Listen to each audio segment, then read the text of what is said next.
obadde okimanyi nti fight ne gavumenti ya Uganda egirinamu interest abantu babira bakwata tebagenda lwana omu bwatta munne fayire eyo nga bagikola abagibikako kuba bonna saazi abagenda okwekubatira solayita ku kisayo wali timo twetaaga olupisto twetaagamu ali embwazi nga ekamanyi awo mulawundi nga yakusatu ozo nja bbira ali ku kido kitegera ebitabukamu nga lubanto njiweereza.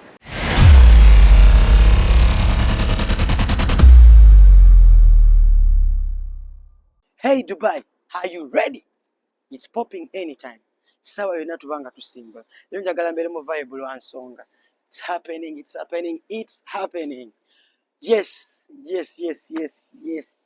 Okwogera kubadde kungi, ekigambo kibadde kingi, but I will tell you, it's happening. You know the talk is always up. Kati yesawa ne game naye ekoletya. Yesawa ne game ekoletya. Yesawa ne game ekoletya. Eyogere. Okitegera. A lot of people are anticipating a lot. Obadde okimanyi nti no fight ne government ya Uganda egirinamu interest nti bavira ni babiri oba abasajja abali ku wanted bameka babiri abali ku buwambe betulabye mu controversies. They have decided to take a step. Omu agunjule munne. Government ya Uganda ina interest mu fight eno lwasonga eja. Bavira ni babiri bagenda lwana, abantu babiri abali ku wanted bagenda lwana. Teyina buzibu. Omu bwatta munne fayire eyo nga bagikola ki? Nga bagibikako ngo baba bamutadde. Kuba bonna saazi abagenda okwekubatira solayita ku kisayo wali kyabatwalira ebbanga kubanga fayiro zaabwe zikola zitya gye ziri. So ebigambo bibadde bingi nnyo, talk is talk, hype is hype. Kati essaawa tugende ku reality. Kati gwe Uganda ali eyo ali mu Dubai, ali around town, just can be part of this. Olunaku lwankya ebigambo biweddeyo, ebibozi biweddeyo, okwefumba kuweddeyo, kati kweragako. Yes, ndi wano kubaako analysis gye nkola ku fight eno because nalabye abasajja babiyingiddemu, tulabyeko aba politics because kati aliningayo nnyo, ne tulabako abategesi kuba balista timu aliningayo nnyo. So it's going to be wano ne wano. Of course akasanyiraze wakaba kakutteko ne fight akasanyiza kagikutteko. It is doing good kuki online. Of course gafa abali mu Dubai fa balina okuba exclusive. Ne tubabulira nti kiri kitya. Tulabyeko interviews zaabwe ze bayise eza BBC. Naye nga akazungu nga mukamanyi nze saasoma kugenda wala tegwe ntambuza tegwe soma kugenda wala. Yes, nga mukalaba akazungu kakalube naye tezuli kuzonga za luzungu. Buli mutu kamera bwemutunulamu is a different kind of world. Toba mu comfort zone yo. So akazungu kabadde sikangu eri abasajja abo bababuuza, what are you going to see, what do you expect, what do you do, what do you kwegamba kibadde kika nnyo ngalizo maliza weerabisiza. Naye basajja bali set, basajja tebatya bigambo, basajja tebatya bitutuma, basajja bali ready. The carriers are on bagamba batya, the carriers are at stake. Tibonna batadde carriers abikuki ku minzani. These guys have been kweyogerera nnyo, kwetambulirako nzikikanye nebuze binabuza kati natuli ku kisaawa naye samuti megali wish timo finally came out naga nti kisusa akasajja kikamwagala ne kati sajja kubuli amazima takasa omusajja sikola ki zisya sikyagala. It's free okubanga olina gwoyagala olina okukola ki gwotayagala. Nefe twakoye ebigambo kati high time we see how it's happening. Oh my God, where's my gun? Bring my gun. Okitegera. So netulabanga ebintu biringa ebikutte omuliro. Kitegeera biringa ebikutte omuliro kati buli muntu alibedde okubashinga munne naye kati embeera etuse ekiseera nekola ki neetereera tikati ebigambo bigenda koma tulabe reality. Each time wako kwogera njagala ngezeko okuanalyzinga fight nze nganze government eginamu interest kuba bagenda olwana ebanoonya, abategesi b'ebivulu baginamu interest, ba politician baginamu interest, abagala oseka bangi, abagala bakube gundi bangi. Kiba kikube mwana kyogera nnyo, oyo gaya ayina ensundo wano mwana amanyira kati abebezi muli bangi kino tugenda kukola ki bakwasaganya. Naye yes nja bazayo kuva kuntandikwa hypes aside bichimu tigache yakusai tuogere fight season zizenga zibeera olwakuba people are known, so it wasn't so much in Ugandan community. Naye nga bw'otunulira emabega Jara Trophy did it first. Okitegera Jara Trophy yasooka okikola sometime back. After his fight, a lot of controversies kuba yakera ku machana alwana omusajja akola ki trainings ebbanga omusajja ali professional ate nga eki agenzeyo mbuli ya ghetto. Of course what happened, and it had a lot of bagita bata lashback, fallback, wajjawo nnyo controversies after the fight. People were judging twatuka abantu abamu ne bafunira mu famous simanyi bakochiriki because they were committed. A lot of boxers talked about it. Jara Trophy, and he decided to take it on. Kasazi no so gamba mbaboksa mulimu eve, you know, tulabyeko bwe yazzeeko wano mulingi, of course not performing not like he did in the first way, but he did good. I know him as a man who is so much determined, a man who is ready to go. Hey, Jara Trophy for a big up, bro. Banga ate kati ekintu kitadde kulevendera katwaba ne Katsuji alina background ya ghetto, mu ghetto gye twakulira ye Katwe. Tyayo ku ghetto gye nakulira, yes, twabanga nnyo bwena abaana abagere gye twalina mu street olina okubanga olimu a bit of boxing. Kwanza the ghetto youth from Katwe downtown, big up Katwe boys, we used to do some kind of boxing.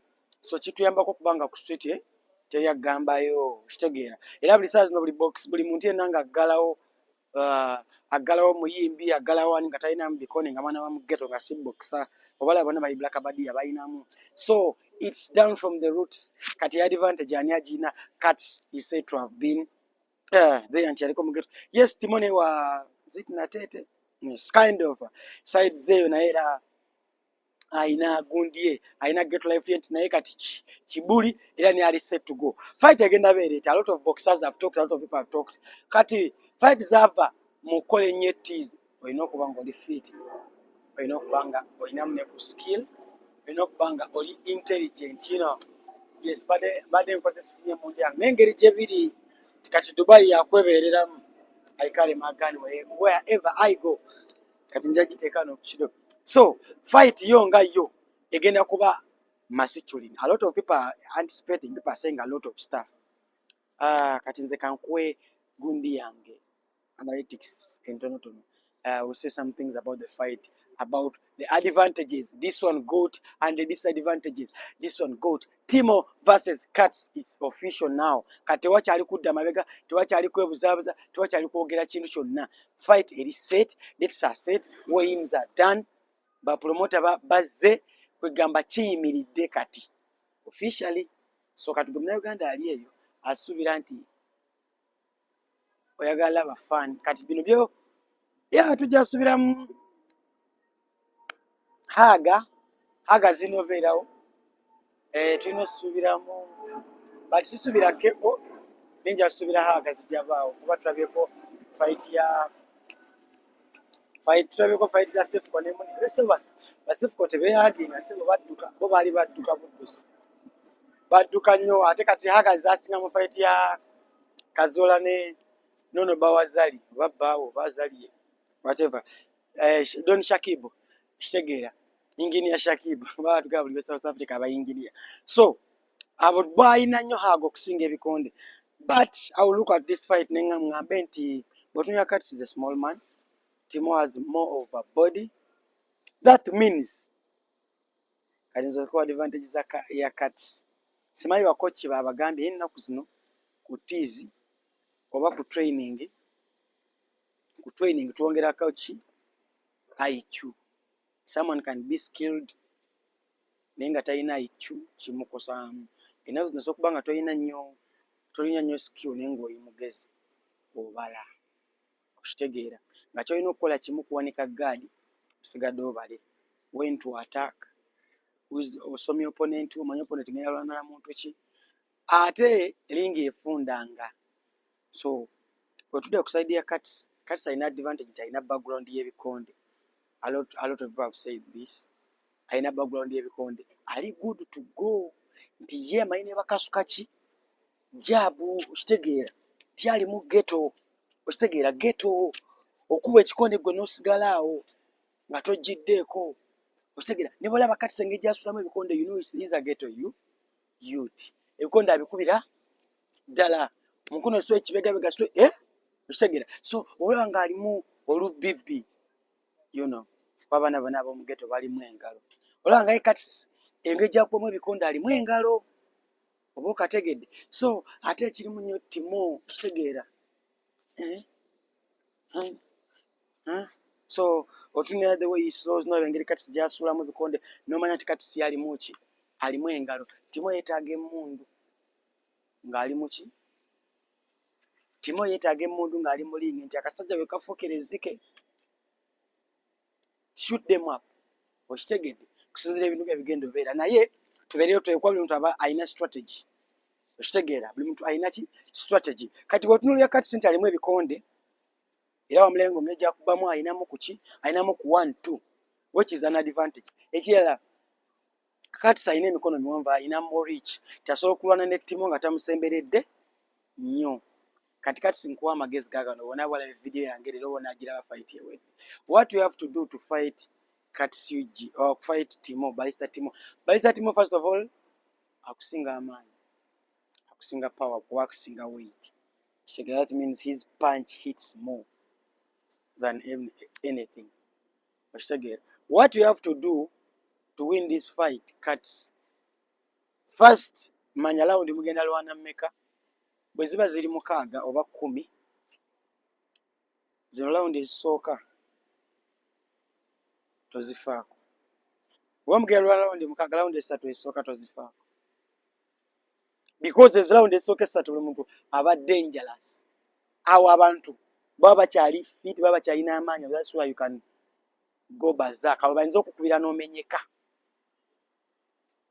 abo bayinza okukwatira okitegera ne bahook nekamalamu so the fight is ezisooka musajja waffe tali nnyo fit what you have to do jabu vaawo mwetoolooze bwatukira mu raundi ey'okubiri ng'ayagala haaga mbyogedde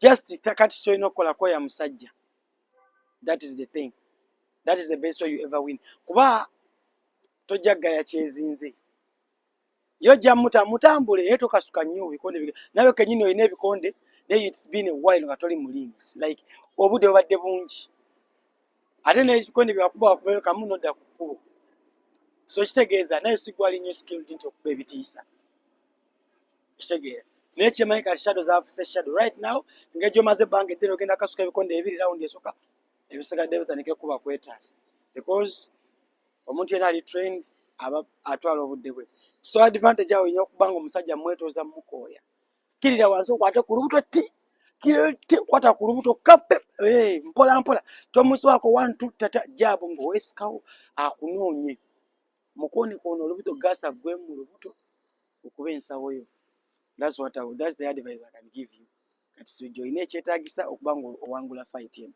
but the guy is heavy va mu punch ye mawokota sawa yone ejja kukwata omuntu yeebake kati punch ya Timo nekwata game over bwana kuba ki right kye nga kiri ku target ensonda ejja kwabika so beeranga obeeramu move around mutambuze ringi yonna mukuba akakonde edduka Mayweather ali smart kakonde kamtiti vaawo bwajja ti kwatako wajja fakinga talina nnyo basics kati womutuukako wali fakinga eta okube osoke weetooloole oba nkisusiza nnyo osoke weetooloole togenda nnyo mu hamzi we this is how the game has to be togenda nnyo mu hamzi we mwetooloze balawundi eyokubiri agenda kuba kitadde ng'akowe esikadde osigale ku nyuma kali ku side ya Timo manyi Timo kido wange so the thing is baba kasajja tukitegedde kalina background y'ebikonde saa zino abasajja bakabuulira ekisajja kitukubira ekiseera kyogera nnyo ekiseera kikola ki naye kati sinaye ayogera nnyo so who is on the advantage Timo twetaaga olupisto twetaagamu wali embwazi nga kamanyi awo mulawundi nga yakusatu ozo nja pera ali ku kido kitegera ebitabukamu nga lubanto njiweereza yakwatirawo embiri yaffe nja gikweza na kusaidi eno batyo baweereza emmundu soko gikwatirewo akasajja okakole ki bwe kaba kaganye katuka amagezi gaagano balista you know you're my man ekisooka omusajja atusinga supiidi ebigambo byesasobola agamba kyaliwo nga agenda oyingira linkisa abimugamba naye sometimes oba ng'olina weight eyo bulingi teweetaaga nnyo kwetoloola goba nnyo omusajja kubuukabuuka kudduuka abantu abalina kuweight oba abantu abaludde okubokisinga tukoze katukozesa kikuba n'ogwana naye aludde okukola ki saagala obeere nga enwana ya sefu kuba ne sefu kali mugezi yadduka lingi yonna. So the thing is we have to be more vigilant, more clever and more smart. Balista tuyina amaanyi. Alright yeno. So what you have to do, simanyi bakoche batugambye msimanya kalumbire heavyweight talwana nga featherweight. Heavyweight ba Joshua tebadduka baba bwe bati. Just baba bwe bati. Mpola mpola. Sibi ne abagundi bameweza nakona nade nabuka bukanade no. Omuntu yenanga olina power nga Deontay obera patient Deontay wolda bamukuba alwana naye kuva mu round ya yesoka paka ya 12 nga talina mu win round zono zimukuba nonga sakade second zinya nakuba nola bemizimu blackout because he has the power and he has the timing kachata tuliya ko na musajja nga avuka bakachiba bamugambye akwetoroza baza isaite mtu use IQ tereka engumi yaffe tereka mawokota yaffe dankinga zivengayo ayito ziwuba nnyo timo tuleme sula punch tetukuba nagalaale omusaza gwe twana naye ayina skill ayina mu skill ngasobola omumanya nti bwakuba ku lubuto bwenkuba ttime ebikonde bina ku lubuto ajja tandika gasa ajja muggwamu gezaako nzimanyi gadi zigenda kusumba because like engeri gy'otayina nnyo basics gadi zigenda kusumbua naye singa obadde osobola owanika gadi noba patient kajabu bwe kajja ti n'okakwatamu n'otambula kajabu bwe kajja ti n'okakupamu ng'onoonya n'akaakaako nakola emikono gino bino bigadi bikubemu bw'aleetanga bukola bigadi bikubemuko ku bikonde muno zimukuba ez'okumiri oterekayo kipanchi kyo kuba yagenda kutambula namugambye akasajja katambule namulabye ng'atambula amanyi movement netokayana siba omukago tossa nnyo kwekoya tosiza nnyo mu kamwa beera ng'omuka guyita mu nnyindo okuume ku gaasi kuba egaasi amazima mwennanga emugendo olwana gaasi taliiwo era tugenda tukamulawundi zaffe haginga mwebakeko haginga musuleko body muhaginge musuleko body waka tusamba smart obusajja buli bakozi ba set tugenda kuddayo kwekuba mugweko muhaginge mugweko let him get tired wana tukamulawundi yokutonga naye kenyini sikyasobola tambula fit kati awo emmumi ez'ekibuli zitandike okamukazi mubamu kima okutaali mubaze ng'afunzizza alowooza osituke nekima okutaali oba kihuuku kimutuule ku nnyama ku ssente everyone can win this fight naye just kati magezi gegenda okukola ogenda kuba olumba nnyo leeta bizibu ffe eve tugenda mpola kino kikyagenda bakyalonge ffe abalumba abakuba bino ebikonde bya abanenenene tetugoba nnyo muntu oyagala mukuba mufirako ojja koowa ojja lwala heavyweight agenda mpola leka fala yeetooloole akooneko bakuba akube pip akooneko noonya right time shoot ayina wajja okujja kubalooze mbwa akuba omubaze omukube gu right nga guli ku ssente naye omukuba gumu layundi ziba 6 buli layundi mukube ebiright ebya 3 nga biri evi kuba ajja kuba yeetooloola naye buli ofunye nga oba kimukubye mu kifuba kikubemu omudiswa mu kifuba kituulemu abeere ng'awulira nti naye nga byebyo ayityo erina okuba nga ekola ki ngeri buli muntu alina advantage though one of them has more advantage because of background naye tibali tugenda kuba nga tulina okuba nga tugetinga more creative tulina ogenda ku drawing board tulina omanya ono omusajja tumukubye tutya ate ng'akubika kuba naye kennyini taliiwo nnyo kitegeera taliiwo nnyo Yes, Timoto ofunye obuzibu ntogenzeko mu tofunyeko sparring. I don't know if you did. Naye buli muntu yenna agenda mu fight nga tasparinze asumbibwamu era babokisa bona nga obalaba bona abasinga bafuna sparring. Sparring opens your eyes okusinga ezo paadi zemukuba. Sparring ekulaga reality of boxing. Sparring ekulaga what's really gonna happen. Okitegeera baproducer bangi, abategesi bangi, bapromota bangi, aboogezi bangi, omuntu ku mwena agenda oluzinga kigenda mu affectinga career ye. Mukimanyi ffenna twakirabako. People start talking like oibalina kye baakutuma. People talk naye Timo kasajja ekatusingira evolver tetuzannya tulina okuba nga tuli set. Kati ab'ekisinde bamuliko Timo tetumanyi side alina tiimu ki naye kyonna kyekiri bavibes bonna bakuliko Timo. Your fans are with you. Bona botambula nabo tujja kwishinga best ffe nga Dubai Eye Uganda tujja kwagaliza bisima boy wange naye win erina okuvaayo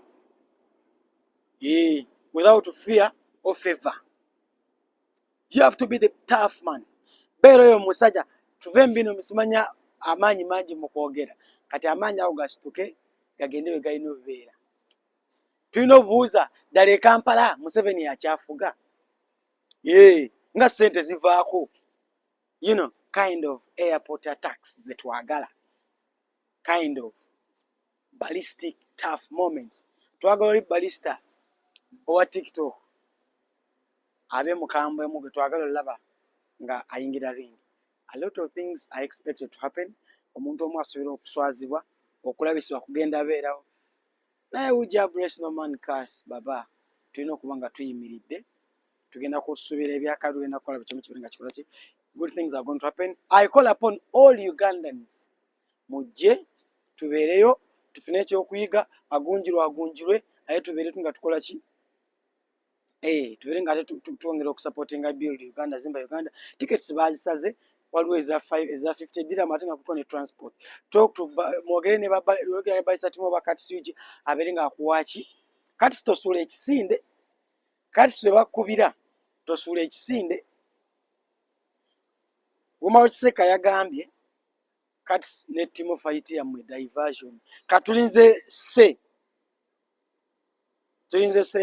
ya teacher lumbye abekunekyoge Kiseka yabawadde yoda fight yammwe n'agiyita ki diversion. Abasajja balina gye bali eyo ekisolo mwe mutegeka bikonde. Watch I say, why I say, we just keep rolling.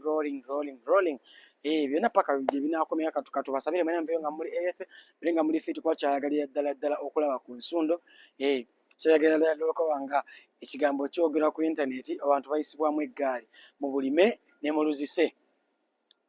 That is the thing. Okuvaako awo tujja kuba tuclose nga tubaga mwena mwebere mugere musupporting DXB Winterfest esembedde nga 7 December mugere musupporting vibes uji berenga mumubereramu anytime now. Yes, ate nja bagamba nti bannayuganda mwena bagala shoppinga mu Dubai. Waliwo kye tuyita Dubai Shop and Ship. Kyegeeza osobola okuba nga ogula ebintu online osobola okuba nga otumye omuntu ogenda ku Dubai Shop and Ship n'ofuna ebintu nga babikusibya ate nabikoleza e Kampala n'oba nga ate yaman obanga obikozesa fiiti obanga obifuna ate ne bikutuukako mu budde ku mulyango ogwo kwesa Dubai Shop and Ship be bakyasinza okuba nga bakutuusaako ebintu. Ate nzituze bonna ba event promoters abategesi b'ebikondo omutegesi w'abazinyi omutegesi w'abayimbi oli bivulu promoter otegesi birthday biki oyagala bagula ticket tuyina application gye bayita TikSport. Kati gwe Uganda ali mu Dubai ali e Uganda ali e UK ali anywhere. TikSport is the way to go. So kubanga go event promoter oba event maker tukuwa administration poto nobanga ate oba mumuli nobanga so kubanga monitoringa ticket zotunze monitoringa ekivulu kyono kiwoneka yaba ne baba basifala mfunyi app eyo oba TikSport app ne banga babera ku event birthday kikyona kiri ne batenga bagula ticket nga bakusupportinga. Twagala kujjawo mu Dubai ebintu byokubanga omuntu ajja ku mulyango gwagula ticket. You can book the ticket online nobanga just fetch twagala wali ku mulyango ojja n'otuwa just wali scan etuscaninga bakodio noba ng'oyingira mu event eyo. Tubaganya tubagalira ddala mwenna abaliyo nga mwagala bakolera bulanga enamba wezira busobola okuba nga mutwalako ne mulanga naffe. We will be so much grateful. Abatusupporting abatwagala mwebalire nnyo, mwebalire ddala.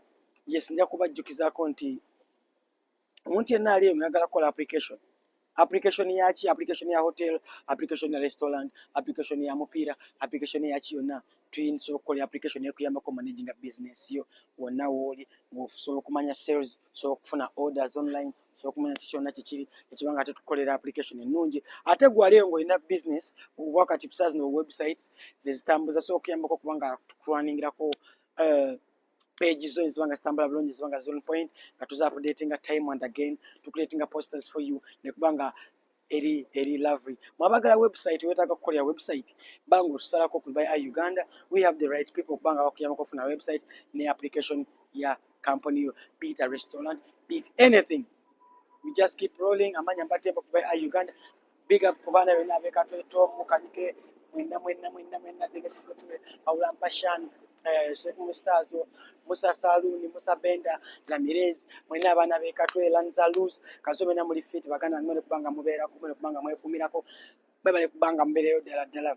Yes, sekasani egambe etya sonapo gyeberali sekidde how is the going signal sekidde kitambula kita eyo ku sonapo kansone muganda wange kikwasa manyi. Yes, Safina, how is Abu Dhabi? Let me hope you're doing good. Chali wange junior kyekiro muganda wambuzeeko naye nga ngambira mula big up. Yes, sijja kulwawo kubanga nsuka wano nja sembyewo la familia baana bala familia mwena mwene kubanga mwekumira ku mutimbagano.